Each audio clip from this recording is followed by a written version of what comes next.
네, 반갑습니다. 자, 기출문제, 기초간호학 들어갈게요. 465페이지. 자, 여기서 99년도에 스트레스 기전, 염증의 원인 이런 것들이 출제가 되었고요. 그리고 2005년에 스트레스에 대한 심리적인 반응이 나왔어요. 아까 기본 이론 할 때 짜증이 먼저 난다 그랬어, 그죠? 업됐다가 무드가 다운되죠. 그래서 나중에 우울증까지 무력증까지 같이 진행하는 것들. 자, 2009년에 아토피성 피부염 출제가 되었었고요. 스트레스 또 나왔어요. 2010년에 면역의 형태, 그리고 나머지 이제 다음 시간에 할 거고, 면역 거부 반응 2011년, 그리고 또 HIV 2016년에 HIV, 그 다음에 2020년도에 전신성 홍반성 낭창 출제가 되었고, 2021년에는 아토피 출제가 되었죠. 항염제랑 아토피. 그리고 2022년에 항체, 면역글로불린, 고칼륨 혈증 뭐 이런 것들이 출제가 되었었어요. 자, 수분 전해질은 다음 시간에 하고 기본 이론하고 풀어보도록 하겠습니다. 쭉 진행해서 스트레스 476페이지 476. 자, 3절 스트레스 1번 문제. 모든 종류의 스트레스에 대한 적응과 저항력에 영향을 주는 호르몬은 이라고 했어요. 모든 스트레스에 적응 또는 저항에 영향 주는 호르몬 뭐죠? 콜티코이드, 코티졸이죠. 예, 코티졸이 가장 강력한 호르몬이라는 거. 그래서 기능, 면역 체계에 작용해서 항염 작용, 면역 억제 작용, 그 외 포도당이나 지방 대사에 영향을 미쳐서 포도당의 합성을 증가시키고 인슐린에 대한 반응도 떨어뜨리겠죠. 그래서 혈당을 상승시키고 말초에 있는 지방들을 내장 지방으로 이동시켜서 복부 비만도 잘 발생시킵니다. 뼈 형성을 억제하고 심혈관계에서 아드레날린을 도와서 혈압을 유지하는 역할을 하더라. 이거 2번 478. 스트레스 반응일 때 생리기전을 기술하고 그로 인해 발생하는 스트레스 관련 질환을 6가지 이상 기술하라 라고 한 거예요. 그래서 뭐 이런 케이스에서는 다음번에 출제가 된다면 질환을 먼저 쓰고, 그죠? 질환에 대한 사례를 쭉 스토리를 쭉 보여주면서 이가 스트레스 때문이라고 한다. 그 근거는 뭐가 있냐? 이렇게 질문할 수 있겠죠. 심근경색이 생겼는데 또는 혈당이 높아서 지속적인 혈당의 증가로 인해서 결국 당뇨가 됐다. 그런데 그 오랜 동안 스트레스가 발생이 되는 것도 한 몫을 했다면 그 기전은 뭐겠냐 이렇게 질문할 수 있겠죠. 뭐 그런 형태로 이 스트레스에 대한 병대 생리 기전을 질문하지 않을까 싶어요. 이 심내혈관 질환과 그리고 스트레스, 또 당뇨병과 스트레스, 이 두 가지는 준비를 하셔야 되지 않을까 생각해요. 스트레스가 심내혈관 질환에 미치는 영향, 그죠? 질환에 미치는 기전, 심내혈관 질환을 가져오는 기전, 당뇨병을 일으키는 기전, 이런 정도는 기전으로 설명할 수 있지 않을까 싶습니다. 그러면 심내혈관 질환에서는 어때요?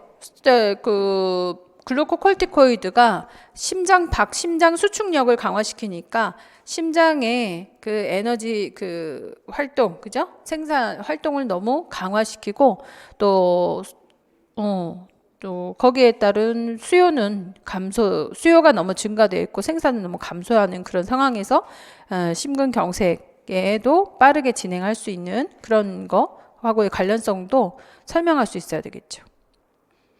그리고 당뇨 기전은 쉽게 설명할 수 있겠죠. 대사 항진에 의해 가지고 혈당을 증가시키고 인슐린을 억제시키기 때문이다. 이렇게 얘기할 수 있겠죠. 자, 스트레스를 받게 되면 생리 기전에서 대뇌에서 감지해서 뇌하수체에 들어가게 되면 콜티코이드, 콜티졸이 분비됩니다. 이래서 혈당 상승, 담백합성 증가, 그리고 단백 이화 증가, 당질 콜티코이드는 단백 이화 증가, 당합성 증가를 하면서 당질을 올리고 스트레스가 교감신경계에 자극이 되었을 때 동공이완, 기관지 이완, 심박수 증가, 혈관 수축, 소화 운동과 소화의 분비는 감소되고 혈당을 증가시키는 역할을 하게 되겠죠. 그로 인한 질환, 심혈관계에서 고혈압과 협심증, 심근경색증, 부정맥, 소화계에서 대궤양, 호흡계에서 천식, 내분비에서 당뇨, 신경계에서 두통, 그리고 근육계에서 류마티스 관절염, 면역계에서 자가면역 질환 이렇게 진행할 수 있다.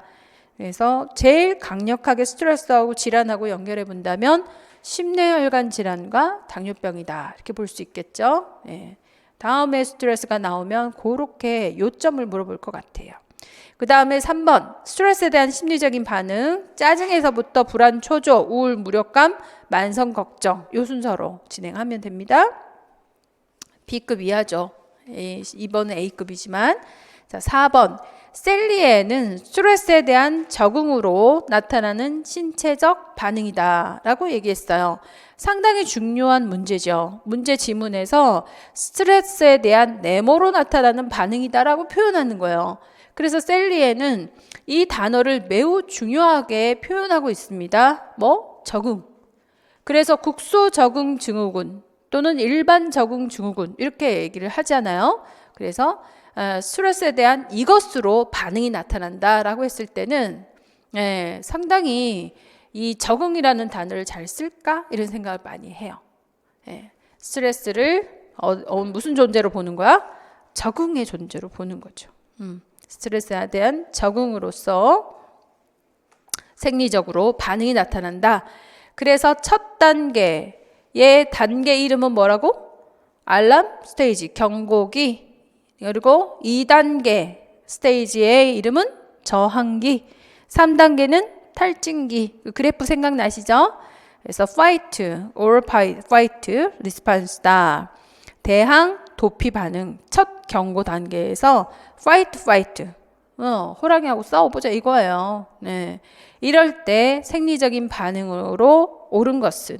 그러면 이게 주관식으로 나온다면 1단계를 명명하고 이 단계에서의 특징적인 생리적인 반응을 쓰라. 그러면 뭐부터 써야겠어요?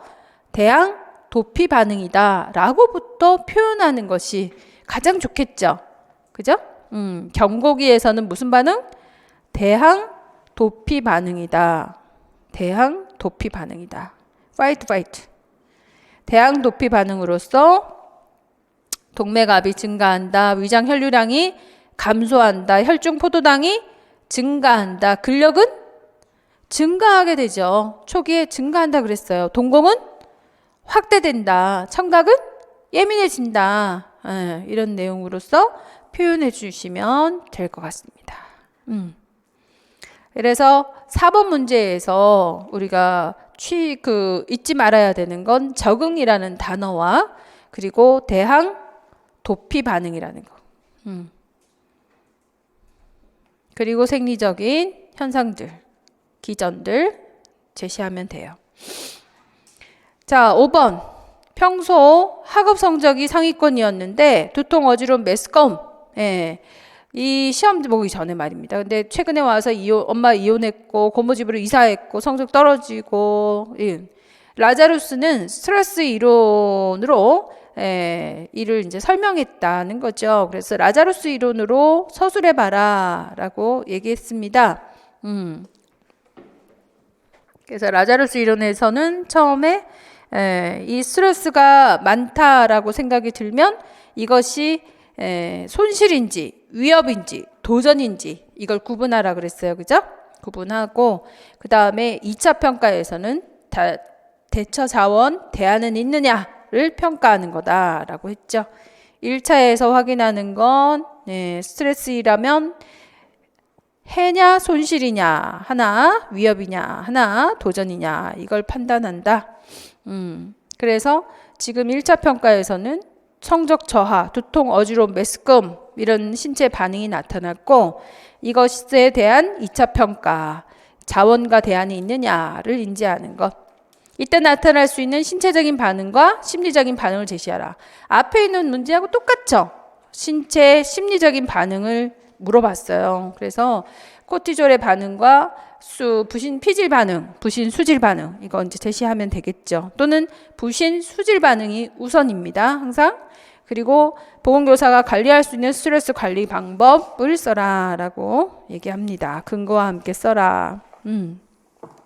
넘겨서 답해 보시면 스트레스의 신체 심리적인 증상 있고 그 다음에 스트레스 관리 기법, 라이프 스타일을 관리하라, 내구성을 높이는 심리적인 준비, 자존감을 증진시켜라, 그리고 스트레스를 받았을 때 이완요법을 해서 안정을 시켜라, 정서적인 배출구를 도모해서 승화를 시켜라, 안정시키고 안정도모, 승화도모를 하는 것이죠. 스트레스 관리 기법. 이렇게 따로따로 다 기억을 해두셨다가 또 출제가 되었을 때 뭐 이런 4가지 정도를 활용하시는 거 굉장히 상당히 도움이 될 것 같습니다.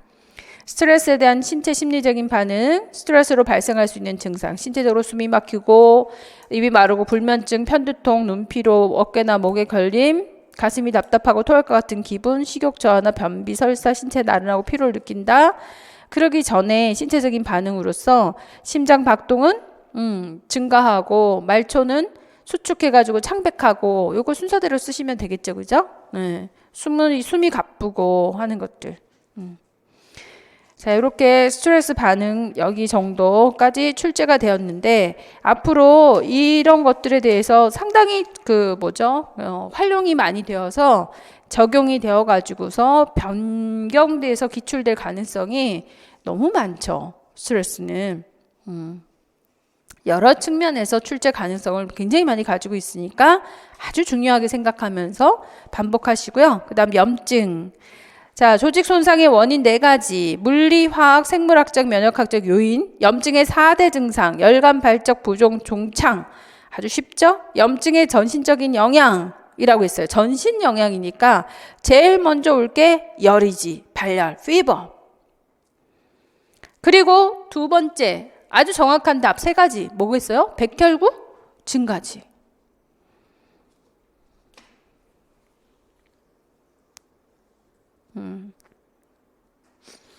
이로써 이제 3번째 반응들이 기타 이제 신체 허약이라든가, 그죠? 식욕 저하라든가, 체중 감소라든가, 맥박 증가라든가 하는 내용이 됩니다.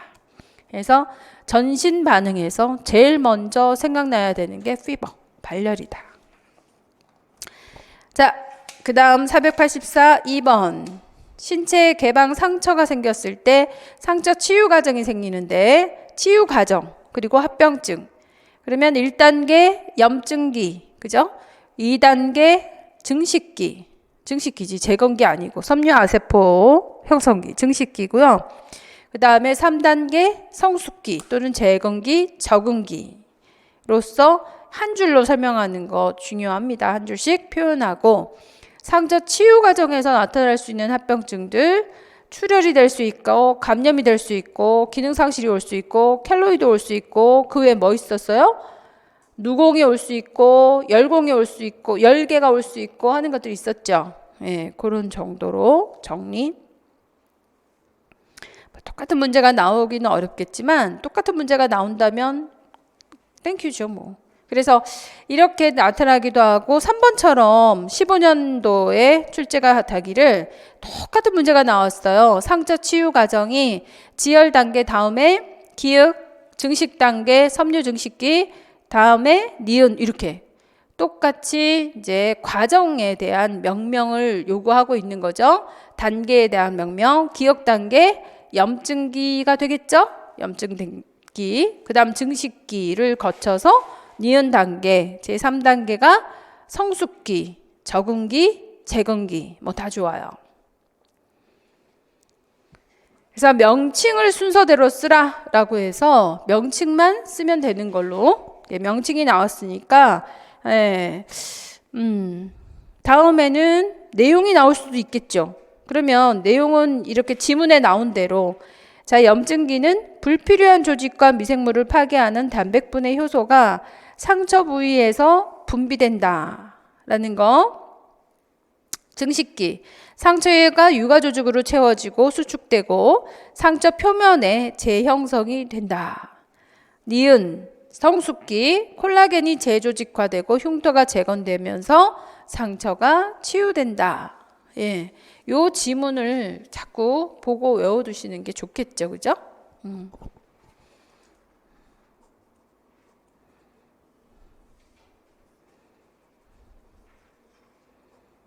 자, 그 다음에 면역 1번 486페이지. 인간의 면역력은 여러 형태로 구분된다. 자, 수동 면역과 능동 면역으로 얘기를 하고 있습니다. 그리고 미음에서 비특이 면역이다 라고도 표현을 하니까 아마도 그 특이 면역하고 비특이 면역을 얘기하고 싶은 것 같고, 비특이 면역이라고 했을 때는 항체 만드는 거 획득 면역이었죠. 그죠? 획득 면역의 종류를 얘기하고 있는 것 같습니다. 자, 수동 면역은 능동 면역에 비해서 면역 효력이 빠르죠. 네, 항체가 들어오는 것이기 때문에 빠르죠. 항체는 바로 넣자마자 항체 역할을 할 수 있으니까 아주 빠르죠. 능동 면역은 어땠어요? 1차 반응, 2차 반응을 거쳐가지고 1차 반응일 때는 72시간을 기다려야 항체를 만들었어요. 그래서 면역 효력이 상당히 늦겠지. 하지만 능동 면역은 어때요? 이뮤노글로불린 G를 만들기만 하면 영구 면역이 될 수 있죠. 그리고 2차 반응에서는 기억작용이기 때문에 훨씬 속도가 빠르다 그랬습니다. 그래서 수동 면역은 면역의 효력은 굉장히 빠르나 지속 시간은 짧다라는 한계를 갖고 있죠. 능동 면역은 면역의 효력이 늦게 나타나지만 지속 시간이 길다 이렇게 돼야 되겠죠. 자, 자연 능동 면역, 현성 감염 또는 불현성 감염 이후에 형성되는, 즉 감염으로 인해서 자연 감염으로 형성되는 게 자연 능동 면역이죠. 두창이나 성홍열, 일본뇌염, 세균성 이질, 인플루엔자 뭐 다 해당되지. 자, 디귿, 현성 감염 후 영구 면역이 형성되어서 2번 이완되는 일이 거의 없는 전염병, 수두, 유행성 이하선염, 디프테리아, 수막구균성, 수막염.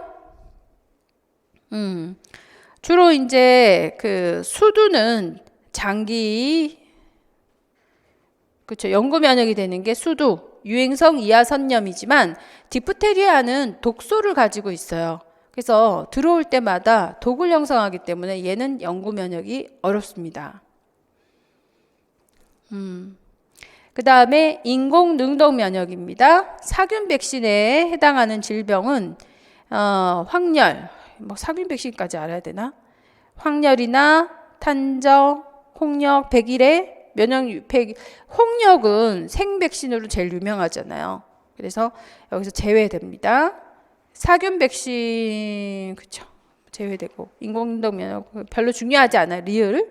자, 미음은 비특이성 면역입니다. 숙주의 세부 생리적인 특성에 따라 좌우가 된다. 신체 점막의 점액, 선모활동, 백혈구 식균 작용 이라는 것이죠. 그래서 강하다, 약하다로 표현할 수 있다 했었어요.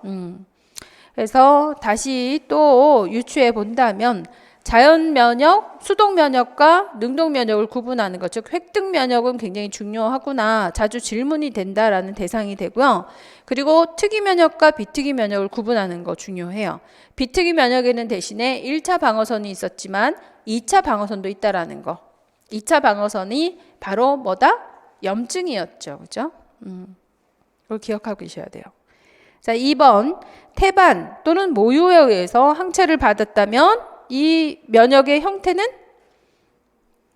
자연 수동 면역이죠. 예. 이게 그대로 출제가 되었었죠. 그죠? 자연 수동 면역이다. 자연 능동 면역이다 하는 거. 예, 이번에도 출제가 되었었고요. 그 다음에 3번. 알러지나 가족성 과민성 증상이 되는 요인이 되는 면역 글로불린은 임무노글로불린 과민이니까 임무노글로불린이지. 답이 3번인데 요거 2번을 고쳐야 되겠네요. 답 2번 아니고 수정. 3. 알러지의 요인이 되는 면역글로불린 95년도부터 출제가 돼서 계속 출제가 되고 이번 문제도 이번에 그 수동으로 그죠? 면역이 약한 애가 면역을 항체를 받았다면 자연 수동 인공 수동 면역이다라고 하는 게 출제가 되었죠. 그래서 면역의 종류를 구분하는 건 매번 이렇게 출제가 됩니다. 자, 4번 문제 448 이거 되게 중요한 문제인데 예방접종 후에 생성되는 혈중 면역글로불린에 대한 설명으로 옳은 것은 예방접종 후에는 이뮤노글로불린 M이 생성된 이후에 이뮤노글로불린 G가 생성된다가 맞겠죠? 네, 처음에 초기에 이뮤노글로불린 M, 그 이후에 이뮤노글로불린 G. 그 다음에 투여한 백신은 보채를 일부 소모하면서 이뮤노글로불린 M을 생성한다. 백신이 보채를 소모하진 않지. 자, 예방접종 후에는 1차 면역 반응의 주 요소가 이뮤노글로불린 A가 아니라 이뮤노글로불린 A가 M하고 G니까 의미가 없고요. 자, 투여한 백신으로 이뮤노글로불린 E가 가장 먼저 생성돼. 이것도 아니고 이뮤노글로불린 E는 과민성 반응. 이뮤노글로불린 D는 비만셀과 안전하게 결합해서 서서히 증가한다. 라고 이뮤노글로불린 D는 크게 의미가 없었어요. 그래서 이 문제에서 우리가 예측해 볼 수 있는 것은 그 항체의 종류에 대해서 질문할 수 있겠구나 라고 생각하셔야 되는 거죠. 특히 기입형으로 충분히 출제할 수 있지 않을까요? 이뮤노글로불린 E는 상당히 많이 출제가 되어서 벌써 3번 출제가 되었거든요. 그렇지만 또 출제할 수 있는 내용이고 그리고 이뮤노글로불린 M과 G가 또 출제가 되었었어요.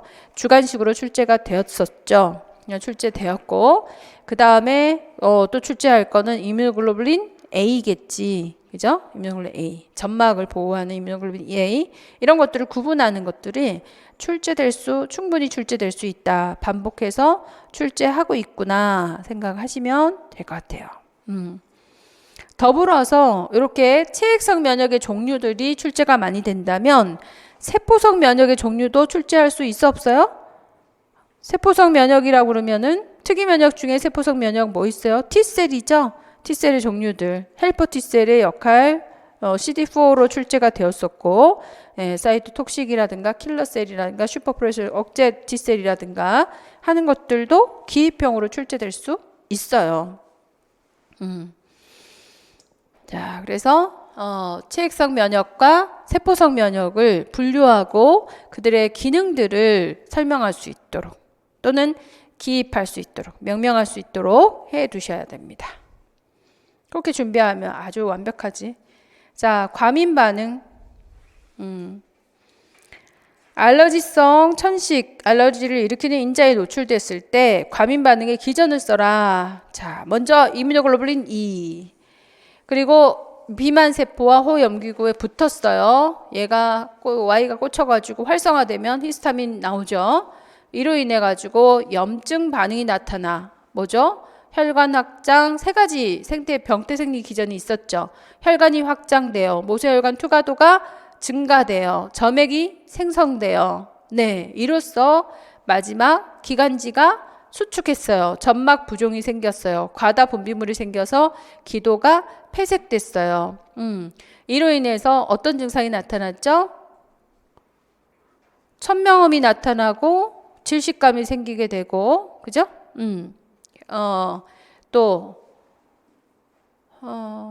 뭐 청색증이 나타나고, 그렇게 환기장애가 나타나겠죠.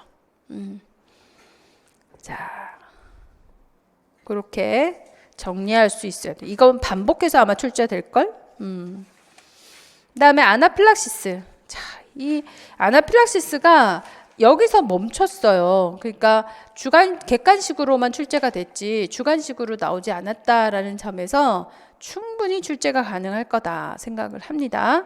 먼저 목요일 날 발열, 두통, 안면통, 부비동염이 생겼어. 그리고 금요일 날 약을 먹은 거예요. 그래서 약을 먹었더니 목이 막히고 숨을 쉬기가 어렵고 흉부에 압박감을 호소하고 팔과 가슴 상부에 두드러기가 있네. 예, 그래서 기관지가 좁아져서 숨을 못 쉬고 두드러기가 나타나고 그러면 맥박이 올라가야 되겠지. 그죠? 맥박도 상승했고 혈압은 내려가야 되겠죠. 혈압도 내려갔어. 그래서 순환계와 피부와 호흡기 증상이 모두 있어요. 이 현상이 뭐지? 이렇게 물어볼 수 있겠죠. 지금 상황은 아나필락시스다 라고 얘기할 수 있겠죠. 무엇에 의한 건가? 예, 매개 물질이 뭐죠? 히스타민이죠. 히스타민이 쏟아져서 나왔습니다. 그래서 피부에서는 두드러기, 단마진 현상이 나타났다라는 거죠. 니은 유발물질, 항원에 처음으로 노출될 때 인체가 나타나는 정상적 정상 아니 과민 반응이죠. 몇 형이에요? 몇 형이냐 이렇게 물어볼 수도 있겠죠. 1형 아나필락시스 반응이다. 기도가 폐색될 수 있으므로 천명음과 신목소리를 사정한다가 맞겠죠. 기도가 폐색될 수 있다라는 기도 폐색을 의미하는 사정하는 내용이 뭐냐 이렇게 물어볼 수 있지 않을까? 기도 폐색의 증상을 쓰라 이렇게 물어보지 않을까요?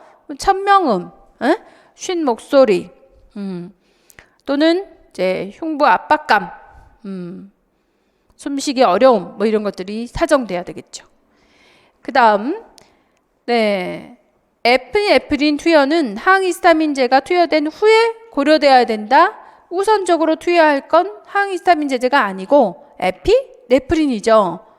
예, 에피네프린이고 이 에피네프린을 투여하는 이유는 에피네프린 효과는 두 가지 써야죠. 효과는 혈관을 수축해서 부종을 완화하고 기관지 평혈근을 이완시켜서 예, 기도 협착을 완화시킬 수 있어요. 질식감이 완화되겠죠. 그래서 즉각적으로 에피네프린을 투여해야 된다라는 내용입니다. 그래서 아나필락시스는 세 가지 기관에 침범이 되는 것도 기억하셔야 되는 거죠. 아나필락시스는 어떤 형태로든 출제가 될 수 있어요. 아나필락시스 2022년도에 강력히 생각되는 질환 중에 하나. 자, 492 면역질환입니다. 자가면역병이 아닌 것은 이네요.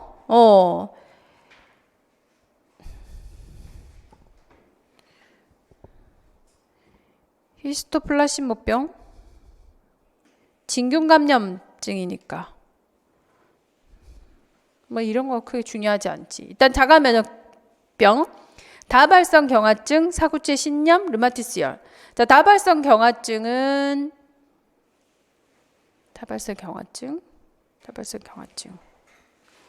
수초가 탈락되는 거, 자가 항체를 만들어 가지고서 만성 사후체 신염이나 르마티스열은 면역 복합체 형성이었죠? 몇 형이었어요? 제 3형이었죠.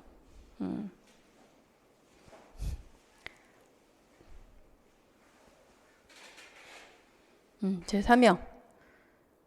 항원항체, 결합체. 자가면역병. 자, 그 다음 2번. 전신성 홍파성 낭창. SLE도 몇 형이었어요? 응? SLE. 1형 과민, 2형 과민, 1형 과민? 아니죠. 2형? SLE? 몇 형이었어요? 결체 조직을 침범하는 거. 류마틱 피버와 같은 3형이죠? 네, 3형이지. 제 3형. 전신성 홍파성 낭창 출제됐죠?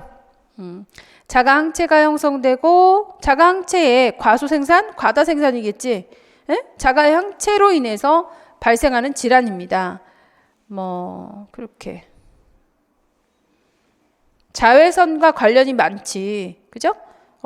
햇빛을 직접 쬐면 그 뺨에 그 나비 모양의 홍반이 훨씬 진해지죠? 그래서 전 SLE일 때 햇볕에 광과민성이 있기 때문에 햇볕을 가려라. 이거 되게 중요한 거예요. 광과민성이 있죠. 자외선 차단제 꼭 바르고 다녀야 되고 모자 막 이런 거 꼭 써야 되죠. 얼굴에 홍반이 나타났다라는 건 자가 면역이 발동이 됐기 때문에요. 혈구의 반응이라든가 또는 관절의 반응이라든가 변화라든가 이런 것들이 진행돼 버리는 거예요. 그래서 햇볕에 자극을 주면 안 돼요. 3번. 다음에 질환에 해당되는 것은 여자에게 많고 뺨에 나타나는 나비 모양의 홍반, 나비 부위 나오잖아. 뭐예요? SL이지. 면역 기전의 이상, 자가 면역 질환이죠. 결체 조직을 침범합니다. 그래서 전신 질환이 나타나는 혈구 질환, 면역 장애, 신경 장애 다 나타나는 게 SL이죠. 자, 이래서 제가 엄청 루푸스 저 SLE를 엄청 강조했거든요. 루푸스. 그랬더니 20년도에 루푸스가 나왔어요. 4번 문제죠. 선생님 궁금해요. 엄마가 병원에 아파서 갔는데 전신 홍반 루푸스라고 합니다. 루푸스는 자가 면역 질환이에요. 자가 면역이란 기억을 의미해요. 라고 해서 정의가 나왔습니다. 자가 면역의 정의가. 네, 근데 양쪽 뺨에 나비 모양의 붉은 발진이 생겼어요. 다음에는 나비 모양의 홍반이 나오겠지. 그러면 지문에 있는 내용이 답이 되겠죠. 이 발진이 생기는 기전은 니은입니다. 라고 얘기했어요. 그래서 이 발진이 생기는 기전을 2단계로 써라. 이렇게 표현을 했죠. 그리고 레이노드 현상도 나타나고요. 자, 자가 면역의 정의입니다. 자기와 비자기를 구분하는 게 면역인데 몸의 정상적인 구성 성분을 자신으로 인식하지 못하고 자가 항체를 생산해가지고 또는 이제 T 임파구가 자신의 조직을 공격하면서 염증을 일으키는 질환인 거죠. 발생 기전 2단계, 자신의 조직을 공격하는 자가 항체를 대량 생산했다. 그리고 특이항원에 결합을 해서 면역 복합체를 축적하죠. 사명이잖아. 그죠? 면역 복합체를 축적했어요. 그랬더니 피부, 혈관벽 이런 데 면역 복합체가 침착되면서 보체가 활성화되어서 염증을 일으키고 결국은 부종, 열, 피부염, 혈관염, 관절염 이런 것이 나타난다라는 게 내용인 거죠. 먼저 자가 항체부터 먼저 만들어야 면역 복합체가 형성돼서 그때부터 염증을 일으키게 되겠죠. 되셨나요? 네. 그리고는 다음에 출제가 되면 SLE의 증상이 물어보겠지. 왜? 그러면 이제 그 나비 모양의 홍반이 생겼다. 이 사람이 주의해야 되는 게 뭐냐. 자외선 차단제 꼭 써야 된다. 그죠? 햇볕을 가려야 된다. 왜냐하면 광과민성이 있기 때문에 그런 거죠. 자극이 햇볕이 특히 자외선이 자극이 되어서 이 사람은 결체 조직 전체의 염증이 진행되는 거예요. 햇볕을 딱 받으면 항체가 발작하기 시작하는 거지. 이해 가시죠? 그러면서 혈구들이 뚝뚝뚝 떨어지고 빈혈도 생기고 감염도 생기고 하는 거예요. 관절염 생기고. 그래서 딱 봐서 나비 모양의 홍반이 시작이 되면 이 사람은 관절염이 더 심해지고 빈혈은 더 심해지고 이런 거예요. 그죠? 그래서 그런 이제 과정들을 질문하게 되겠죠. 자, 5번 신장 이식을 받는 박씨 정기 검진을 받았고 만성 신장 이식 거부 반응이다 라는 겁니다. 혈압은 150에 95 좀 높네요. 체중이 2.3kg 감소함. 혈액 검사 결과 혈액 요소 질소 비유엔과 크레아티닌 32, 2.6 이런 식으로 이따위로 나와. 포타슘 4.2 항상 수치로만 요즘엔 출제가 됩니다. 그래서 제가 임상검사 그 기준을 프린트로 나눠드렸는데 이걸 반드시 기억을 하셔야 이걸 해석할 수가 있어요. 그래서 신장 이식 거부 반응에서 나타나는 증상이 3가지가 있었거든요. 제가 아까 신장 이식 거부 반응에서 비유엔 크레아티닌이 상승하고 그리고 전해질의 밸런스가 맞지 않는데 특히 포타슘이 상승한다 그랬어요. 그죠? 그래서 비유엔 크레아티닌과 포타슘이 상승한다는 건 신장에서의 기능에 상당히 중요한 요소가 되죠. 그 외에 이제 혈압이 올라간다, 체중이 증가한다 하는 것들입니다. 그런데 비유엔 크레아티닌의 정상치를 몰라 이러면 이제 곤란한 거죠. 그래서 저는 그렇게 기억해요. 비유엔 크레아틴이 15, 1.5 이렇게 기억하고 있습니다. 똑같은 숫자로 그냥. 어때요? 15, 1.5 숫자 마음에 들지 않아? 15, 1.5로 기억하는 거지 뭐. 그러면 거의 2배 정도 비유엔은 올라갔고요. 1.5보다 1 정도가 올라갔으니까 상당히 많이 올라간 상황인 거죠. 그래서 신장에 문제가 생겼구나, 거부 반응이 생겼구나는 혈압이 올라가 있고 비유엔 크레아티닌 상승으로 우리가 예상해 볼 수가 있는데 지금 그 신장 이식 거부 반응에서는 포타슘도 올라가야 되는데 포타슘은 지금 4.2잖아요. 정상 수치인 거죠. 아직은 신장이 망가지진 않았어요. 말기적인 상황은 아닌가 보다 이렇게 생각하는 거죠. 자, 가, 다, 라 이게 기준이 될 수 있다. 그러면 다음번에는 신장 이식 후에 거부 반응하고 그다음에 거부 반응이 나타날 수 있는 조건들이 출제되지 않을까? 뭐가 안 맞았다는 거예요? 응? 적혈구, 그죠? 백혈구 둘 다 안 맞아, 둘 중에 하나가 안 맞았다는 거 아니겠어요? RBC나 RH, ABO나 RH가 맞아야 하고 또 LA가 맞아야 되겠죠. 네, 조직 적합성 반응이 맞아야 됩니다.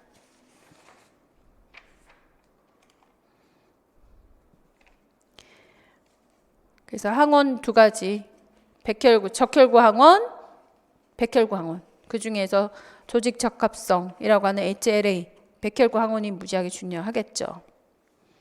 그게 아직 출제가 안 돼서 충분히 출제 가능하지 않을까 생각합니다. 이식 거부 반응도 매우 중요하죠. 반복해서 출제될 수 있어요. 출제 문제가 몇 개 없지만 앞으로 이 부분에서는 면역이나 염증 부분에서는 계속 반복될 거라고 제가 예상하는 부분입니다. 다음번에 조금 더 보완해가지고 저기 해드릴게요. 그 기출 문제 출제한 거 몇 개 빠졌어. 다음 주에 다시 볼게요. 자, 그리고 그거 백지 노트 정리합니다.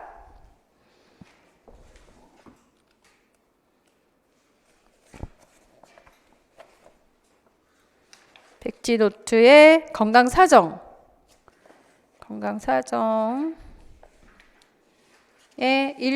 16페이지 아니네. 너무 건너뛰었네.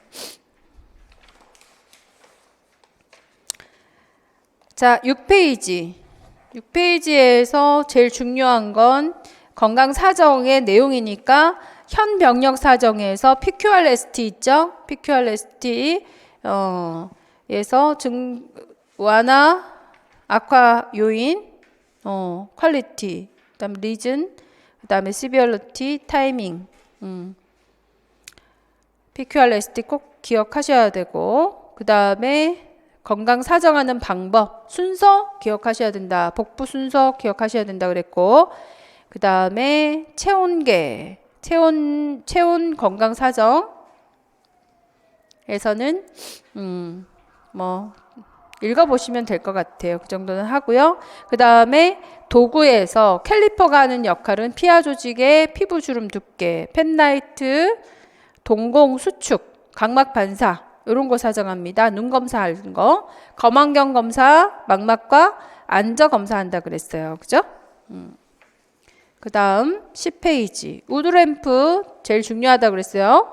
우드램프가 두 가지 검사한다 그랬죠. 진균 감염하고 각막 찰과상, 특히 진균 감염일 때 무슨 색깔? 네, 초록색입니다. 청록색으로 보인다. 반사용 해머는 출제가 됐어요. 자, 11페이지 맥박. 여기서 이중맥박, 교대맥. 자, 교대맥이라고 하는 거 글자가 틀려버렸는데 교대맥 출제되었죠. 리듬이 규칙적이나 진폭이 다양하다. 교대맥 고혈압이나 좌심부전일 때 오죠. 맥박 결손 요거 출제됐어요. 심천맥박과 요골맥박수의 차이가 존재하는 경우죠. 그래서 요골맥박하고 심천맥박을 동시에 측정을 함으로써 맥박 결손을 알 수 있습니다. 그 다음에 12페이지 호흡 사정에서 호흡 사정을 하는데 호흡의 양상, 그 호흡 양상 중에 굉장히 의미 있는 양상 체인스톡 호흡하고 커스말 호흡이죠. 바이엇 호흡은 무호흡이니까 무호흡이 나타나는 게 체인스톡하고 바이엇 호흡하고 이 두 가지인데 체인스톡 호흡이 훨씬 의미가 크죠. 리드미컬하게 커졌다가 작아지는 호흡의 양상. 커스말 호흡은요. 상당히 깊고 빠른 호흡을 말해요. 커스말 호흡은 언제 나타난다? 체인스톡은 언제 나타난다? 체인스톡은 언제 나타났나? 뇌압 상승일 때, 커스말은요? 대사성 산증일 때. 항상 두 개가 나와. 두 개가 출제가 돼. 출제 너무 쉬운 게 출제가 됐는데 기억이 안 나면 어떡해. 그래서 체인스톡, 커스말 항상 기억하고 있어야 되고 13페이지 혈압. 혈압은 혈압의 결정 요소 요거 출제가 됐거든요. 5개. 그리고 고혈압 단계, 전 단계, 1단계, 2단계 요 정도 기억하셔야 되는데 요건 또 할 거예요. 혈압 가서. 자, 그리고 넘어갑니다. 피부. 1차 병변, 2차 병변. 요거 구분하라 그랬습니다. 예. 이런 것만 봤어도 태선화가 뭔지 설명할 수 있지 않았을까? 넘어갑니다. 피부색의 변화. 예. 멜라닌, 피부 색깔 하면 멜라닌이잖아요. 멜라닌이 많아지는 질병. 에디슨 시병, 뇌하체 종양, 에디슨 시병 좀 생각하셔야겠죠?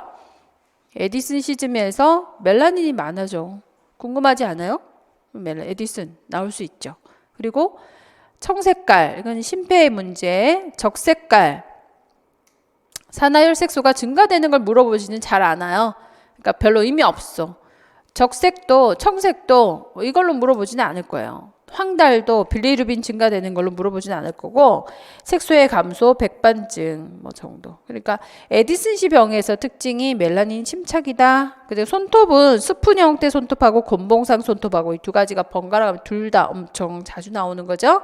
얘는 스푼 형태의 손톱이에요. 그러므로 빈혈이에요. 얘는 곤봉상 손톱이에요. 저산소증의 반응으로 이 곤봉상 손톱에 병태 생리 기전이 있잖아요. 산소가 너무 부족하다 보니까 보상적으로 혈관을 많이 만들다 보니 그 끝이 커진 거죠. 그죠? 그런 기전 이런 것들. 그래서 저산소가 지속되는 심부전증 이런 것 때문에 곤봉상이 됐다라고 하는, 곤봉상은 유난히 기전을 많이 얘기해요. 그리고 빈혈일 때는 손톱 모양이 뭐지? 이렇게 많이 물어보고요. 스푼 형태가 되는 이유는 뭐야? 이게 아니에요. 이건 아니고요. 빈혈일 때 특이한 손톱을 보고 빈혈이구나를 알 수 있는 거죠. 그래서 손톱을 보고, 왜냐하면 찰분 결핍성 빈혈은 여학생들에게 생리가 나타나는 시기이고 대사량은 늘어났는데 애들이 잘 안 먹으려 그래.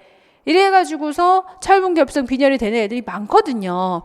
근데 빈혈인 줄을 본인이 모르잖아. 어지럽고. 그럼 뭘 봐요? 손톱 보는 거죠. 그래서 스푼 형태의 손톱이네, 너 빈혈인가 봐, 이렇게 할 때 필요한 거고, 곤봉상 손톱은 분명히 기전이 있어요. 그러니까 다르지. 이 스푼 형태가 보여요. 이건 뭐죠? 빈혈이에요. 빈혈일 때 어떤 손톱이 보이죠? 이렇게 물어보고, 곤봉상은 기전을 물어보지. 기전을 물어봐요. 그렇게 구분하시면 되고, 두 개 나옵니다. 자, 두부에서 우리가 기억할 거, 눈, 두부에 별거 없고 눈 많지. 시신경의 위축, 녹내장과 함께 기억하셔야 돼요. 녹내장 기억하고, 평형검사 19페이지. 19페이지에 청력, 이거 너무 중요하죠. 전도성 난청, 감각성 난청의 모든 걸 기억하셔야 돼요. 아주 세밀하고 정확하게 기억하셔야 돼요. 다 기억하셔야 돼. 뭐가 나올지 몰라요. 나올 때마다 잘 못 맞추더라고요.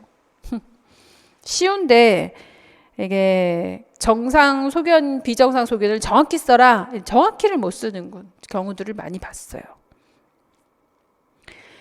그 다음에 평형검사는 명명하는 거, 이름이 어려워요. 사지평형기능, 차안서자, 보행검사, 롬버그 검사, 기억년, 디글리오 중요하겠지. 자, 20페이지 흉곽의 모양, 단연 술통형이 중요하죠. 출제되었었습니다. 술통형을 쓰라고 나올 거다라고 한 거죠. 자, 그 다음에 고상지두, 저산소증이 오래되었을 때 손톱과 손가락 끝이 곤봉상 손톱이 되는 거, 고상지두. 심폐에 문제가 있을 때 기전까지 고상지도 나오죠. 그 다음에 진탕음의 증가 감소의 요소, 물이 있으면 증가하고 공기가 많으면 감소한다 그랬습니다. 자, 21페이지 심장에서 우리가 꼭 기억할 건 PMI 위치 기억하셔야 되고요. 정상심음과 이상심음 구분하셔야 된다. 심천맥박 PMI가 있는 자리 그림 보이시죠? 그림으로 기억하기. 22의 그 복부 사정 순서 알면 되지. 신경계 계통의 사정. 예, GCS 점수 너무 중요하고 의식 수준 너무 중요하고 그래요. 자, 뇌신경입니다. 24페이지. 자, 5번 신경, 7번 신경, 9번, 10번 신경. 그 중에서 아주 상세하게 모두 기억해야 되는 건 7번 신경이에요. 5번 신경은 딱 그 뭐만 기억하면 돼. 세 가지 있잖아요. 네, 세 가지에 뻗어 있다. 이것만 기억하면 되지만 7번 신경은 운동신경이기 때문에 어떤 운동에 장애가 오지를 구분하셔야 되니까 중요한 거예요. 특히 이제 중추신경 장애하고 구분하셔야 됩니다. 중추신경에서도 안면신경이 마비가 되거든요. 안면이 마비된 것처럼 보여. 근데 중추가 마비된 거하고 말초가 마비된 거하고는 모양이 틀려요. 그래서 눈썹을 올릴 수가 없어요. 눈을 감을 수가 없어요. 찡그릴 수가 없어요. 미소 지을 수가 없어요. 응? 그리고 입맛을 모르겠어요. 침이 자꾸 흘러요. 이런 것들이죠.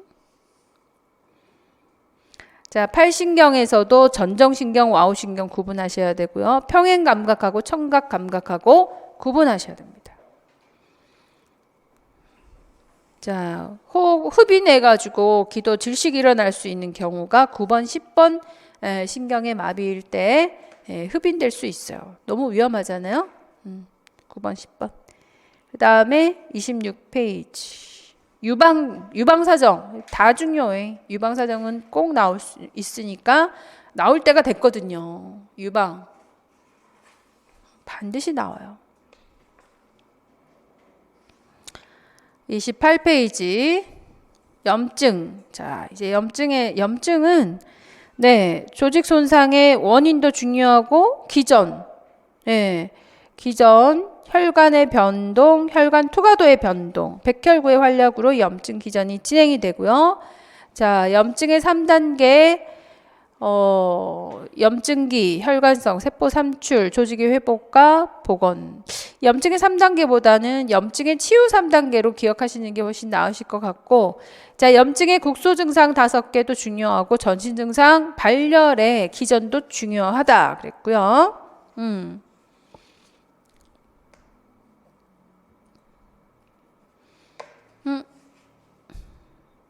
그리고 30페이지. 예.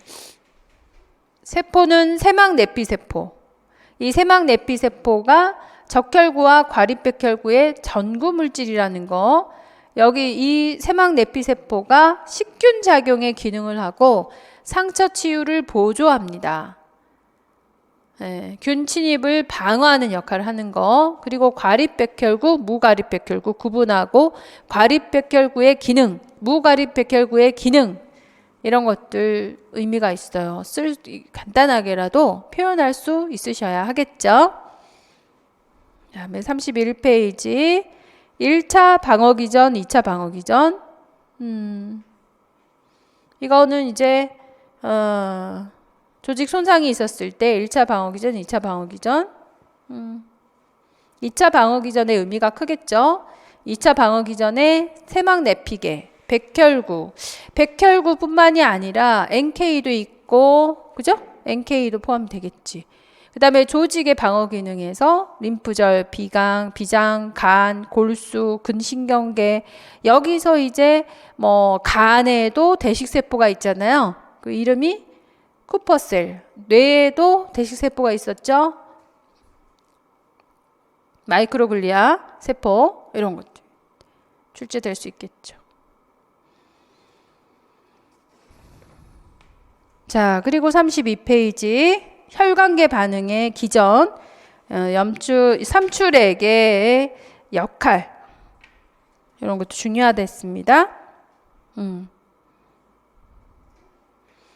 염증 반응에 세포 반응도 있고 섬유소막 반응, 세포 반응에는 호중구, 대식세포. 자, 섬유소막 반응에는 T셀이겠죠. T셀.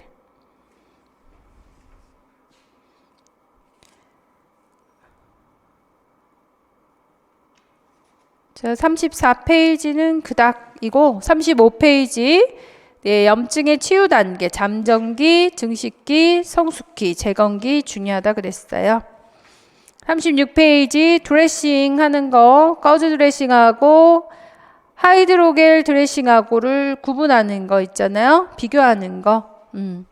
하이드로겔 드레싱이 중요하겠지. 신경 발달을 촉촉하게 유지해서 통증을 감소시켜주고 깊은 상처의 사강을 감소시켜줘서 세척이 용이하고 또 상처의 치료 단계에 따라 알맞게 사용이 가능하다. 하이드로셀룰라 드레싱. 네. 우수한 흡수력을 가졌다. 그리고 기포제가 삼출액의 흡수를 유지시켜줘서 편안하다. 딱지 형성을 방지한다. 드레싱 교환 횟수를 감소시켜서 상처 손상을 최소화한다. 뭐 이런 효능이 있죠. 이런 것들 정리해 두시면 도움이 될 거다. 그 다음에 38페이지 면역입니다. 자, 면역의 기능 세 가지 너무 중요하겠죠? 면역의 기능은 뭐가 있다? 방어 기능, 항상성 기능, 감시 기능.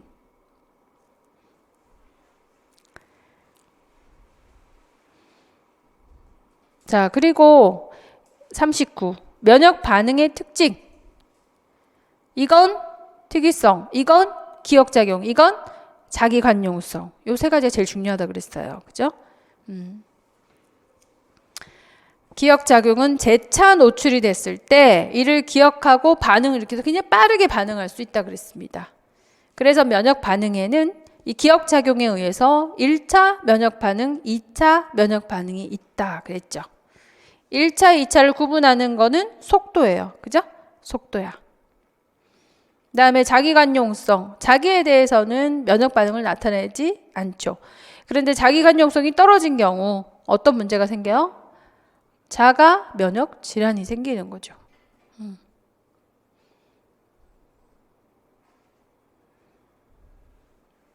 그런 형태로 문제가 연결이 돼요. 면역 반응의 특징은 기억하셔라. 자, 비특이 반응, 비특이 면역에는 1차 방어선, 2차 방어선. 자, 넘어갑니다. 면역 반응, 특이성 반응에는 체액성 면역, 세포성 면역. 체액성 면역에는 1차 반응, 2차 반응. 1차 반응에서 이뮤노글로빈 M이 먼저, 그런 다음에 G가 형성되더라. 2차 반응은 항원이 다시 침입했을 때 즉시 항체를 만들어 내더라. 이거죠. 양도 많아지더라. 이거요. 기억작용에 의한 것이죠. 자, 림프구. B 임파구는 항체 형성. T 임파구는 항원을 직접 파괴합니다. 그래서 T 임파구가 반응했을 때 문제가 될 수 있는 상황도 있죠. 장기 이식 거부 반응, 재사용 문제를 가지고 재사용의 과민 반응을 가져올 수 있겠죠. 이런 것들에 해당되는 게 튜베르클린 반응이라든가 접촉성 피부염, 이거예요.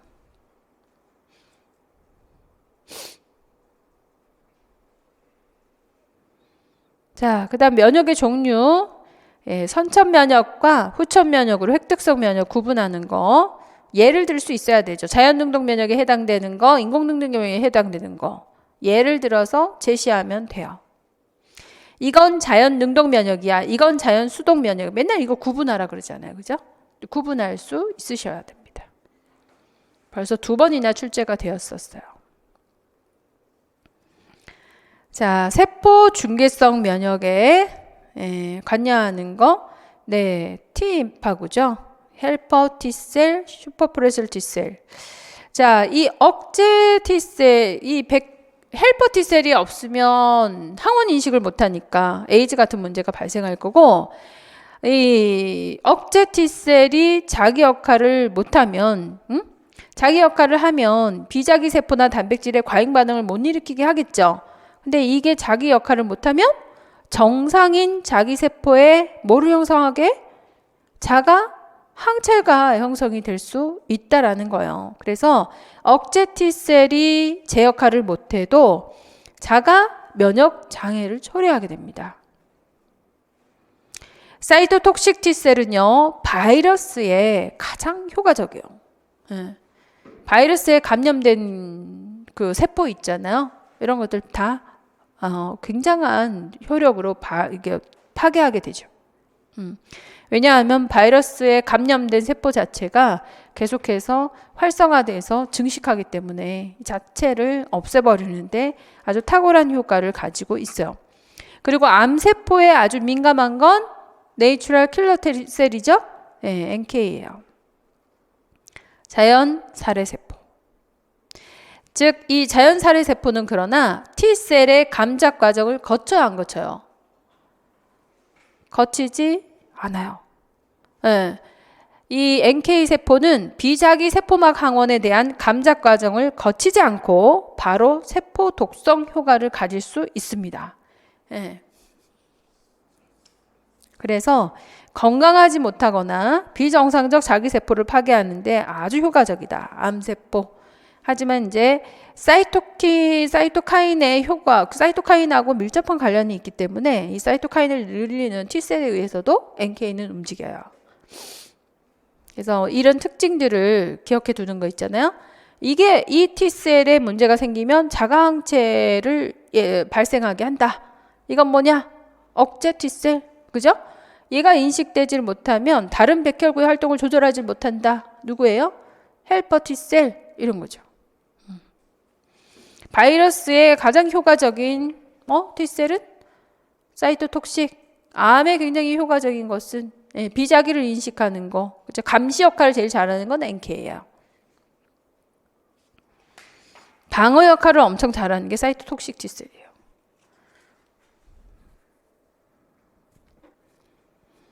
자, 세포 중개성 면역의 42페이지. 사이토카인. 이 사이토카인은 백혈구에 의해서 생산되는 작은 단백질 호르몬입니다. 대식세포, 호중구, 호상구, 단핵구에서 생산되는 사이토킨을 모노킨이라고 하고요. T임파구에 의해서 생성되는 것이 사이토킨을 림포킨이라고 해요.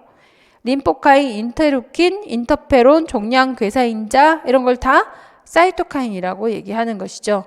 인터루킨은 T임파구, B임파구 분열하는 걸 돕고, 인터페론은 바이러스 감염에서 T임파구를 생성해서 바이러스 전파를 억제하는 걸 돕죠.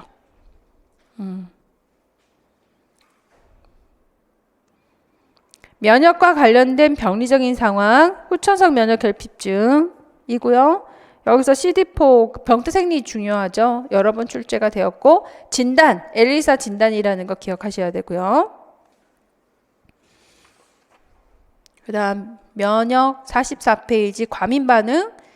자, 이 과민 반응은 1형, 2형, 3형, 4형을 구분하는 게 중요하죠. 1형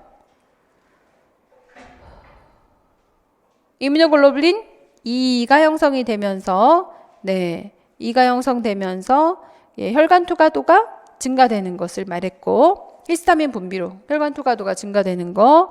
2형 자가항체 자기 세포와 결합을 하면서 항원항체 복합체 형성해서 혈구를 공격하죠. 용해 작용을 합니다. 3형 수용성 면역 복합체가 형성돼서 피부, 신장, 관절 이런 결체 조직에 침전되어서 염증을 일으키는 것들. 4형 T셀이 감작되면서 식균 작용을 지시하죠. 그래서 직접 이제 이식한 기관을 공격하는 이식편대 숙주 질환들, 이식 질환에서 나타난 접촉성 피부염, 여기서 발생됩니다.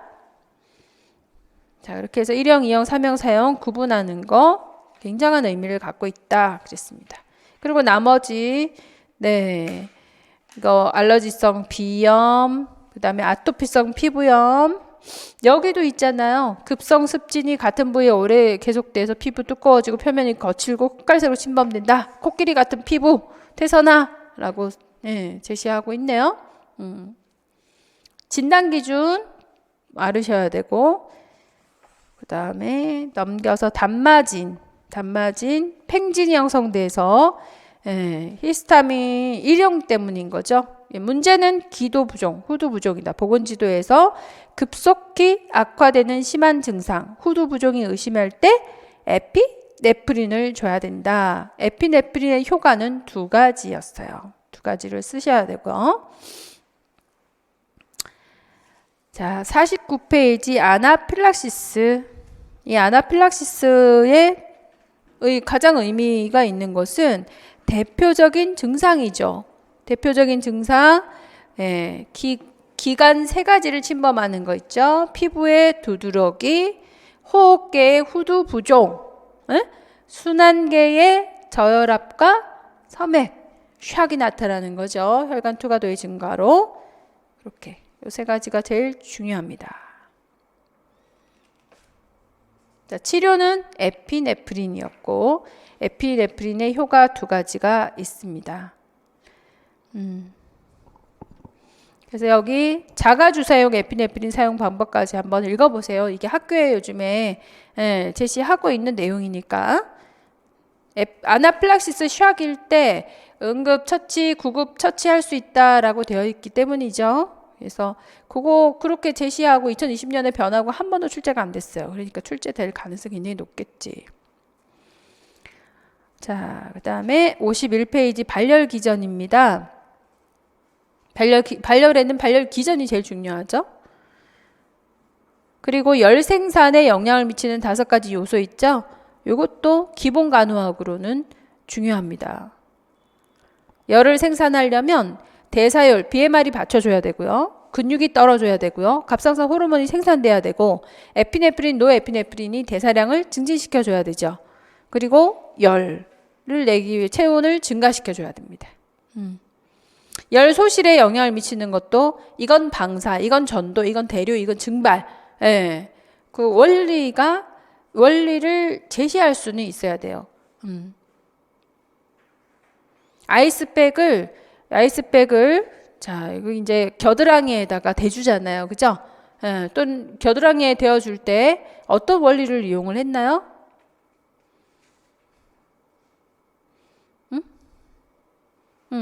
방사와 전도 이용했겠죠. 자, 그러면 미온수 스펀지로 이렇게 닦아줘요. 미온수 스펀지로 닦아줘서 열을 떨어뜨리잖아요. 그죠? 그러면 어떤 원리를 이용했나? 대류와 증발을 이용한 거죠.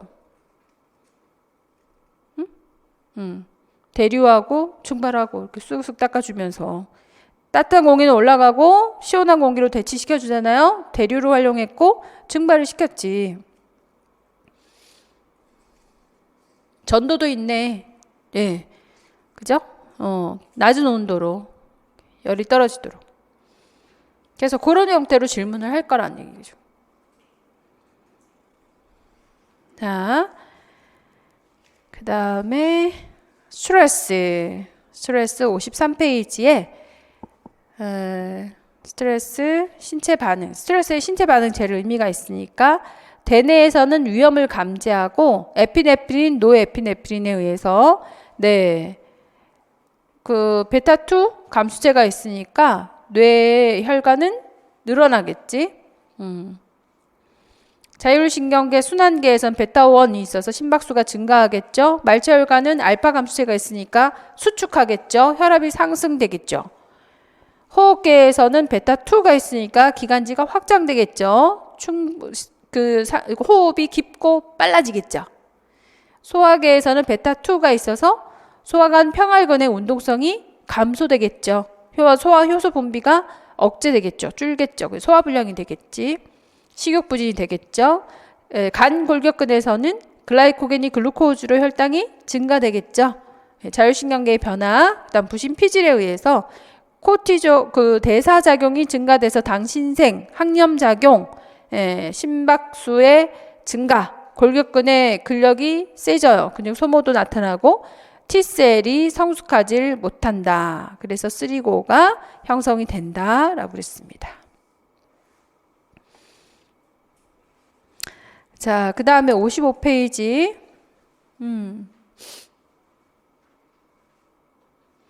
경고기에서 알람 스테이지에서 셀리의 반응, 그 스트레스 이론입니다. 셀리에는 경계 단계에서 올라갔다가 내려가야 되는 건데 이게 안 되면 저항 단계로 가서 코티졸이 증가한다 그랬습니다. 코티졸이 증가되어서 이 생리적인 기전이 작동이 계속되면서 고갈 단계로 지쳐버리게 된다. 뚝 떨어지게 돼요. 홈스와 라헬은 사회재해 적응 평정 척도라는 거를 제시해서 생활 스트레스의 점수를 측정했죠. 라자루스는 이 스트레스를 1차 평가, 2차 평가, 반응이 아니라 평가. 1차 평가, 2차 평가, 3차 평가는 재평가라 했죠? 수정하세요. 1차 평가를 합니다. 최초의 위협인지 아닌지. 위협이냐 아니면 도전이냐. 그죠? 상실이냐 위협이냐 도전이냐. 이걸 확인하는 게 1차 평가라고 그랬어요. 2차 평가에서는 대처 전략을 확인하는 거. 대처할 수 있는 자원이 무엇인가. 2차 평가이라고 했었습니다. 자, 그래서 이론까지 마무리 하시는 거. 오늘 한 내용들은 모두 정확히 기억해야 되는 양은 많지 않지만 전부 다 정확하게 기억을 해야 되기 때문에 굉장히 중요한 부분이에요. 그래서 잘 정돈하고 다음 주에 뵙도록 할게요. 수고하셨습니다. 네.